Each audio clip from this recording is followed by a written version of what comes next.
You may recall that I tried something like this before and it was actually quite successful. So if I'm careful, possibly I can more or less save this blank.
Well, it sanded out slightly oblong, but I think if I'm very careful, maybe we can save this. This is what I should have done.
Well, I'm almost scared to try and go down here. I wonder if I should,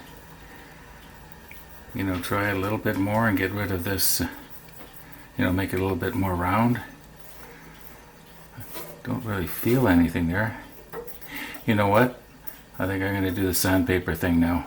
Take it down the rest of the way with just Oh, maybe I'll do 120 grit just a little bit and then move up. Oh, notice here how the alumilite got pressed into the wood from the pressure. Almost like the way the cactus juice process would have.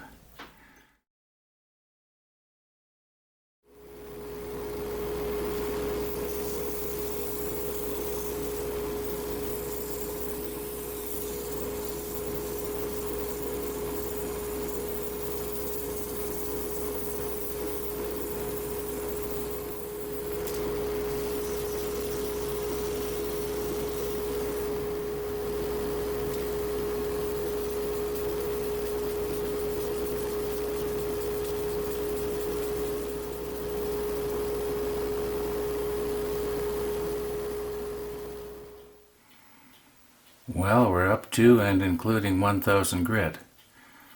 I don't have any 1500 grit unless I move into the micro mesh. I've got to decide what is going to go good on that acrylic as well as on the hard maple here. Obviously the CA finish is not a good idea because, you know, it doesn't go good on acrylic, but I don't know, maybe I'll try the buffer. I just won't press very hard so it doesn't melt this stuff. Now before we get going here, I've already dressed this with the different grits. This is the white diamond. Now I didn't do the wax on this one because I don't want to get wax on that acrylic. However, I'm going to turn slower. Last time I used this machine or this buffer, I think I was turning about 2500 RPM.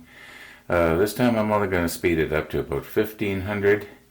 I realize that you have to have a certain amount of speed to hold these, hold this out from the centrifugal force. Otherwise it's going to be just all floppy, as you can see. So, and it's turning this way. In other words, it's turning away from me. So that when I'm going like this, I don't accidentally have it dig in and flip down. Anyway, and I've noticed that the cloth that these things are made up out of, like these are just made up out of layers of cloth here, it does slowly come apart. It frays, and the frayed particles get into the air, and I will be having my room air cleaner going on, so it will be circulating the air this way and hopefully going around and catching into the filters. Well, it actually does. It works pretty good, that filter, that air cleaner that I made. In fact, it works real well. Anyway, yeah, so let's get going here and see what we can do. And I'm not going to press as hard as I did last time. Last time I was pressing pretty hard, and I think I was generating heat and I was melting the acrylic, so to speak. Anyway, here we go. Okay, I think 1500 will be fast enough.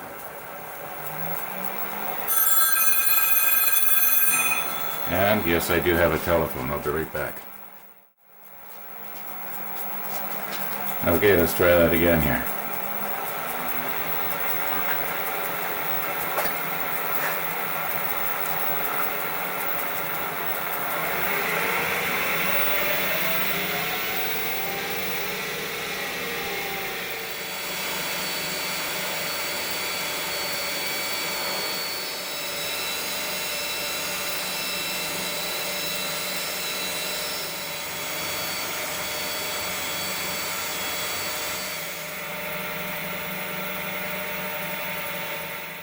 Okay, let's see how that looks.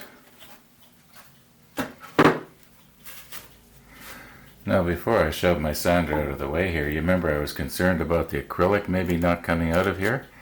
Well, I haven't tried this yet today anyway.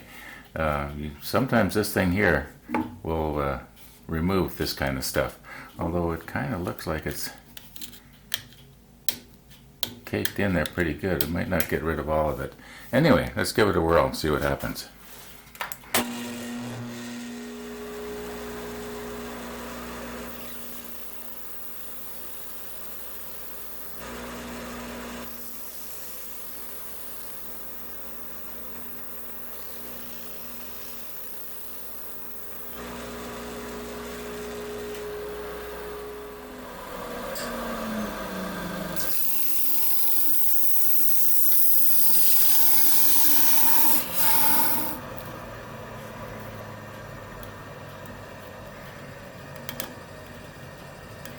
Yeah, that's what I was afraid of.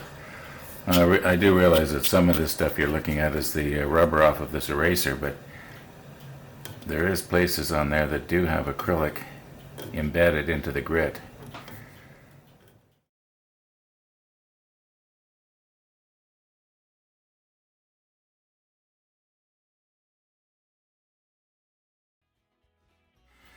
Well, I think this is a pretty good save here. And I realize this is all about the blank, not about the pen, so we won't bother pressing the pen together. We know how to do that. Yeah. I don't know if I like the way the Alumilite is blended into the, or soaked into the hard maple there, but well, it makes it different anyway, if nothing else. It's kind of nice. Yeah.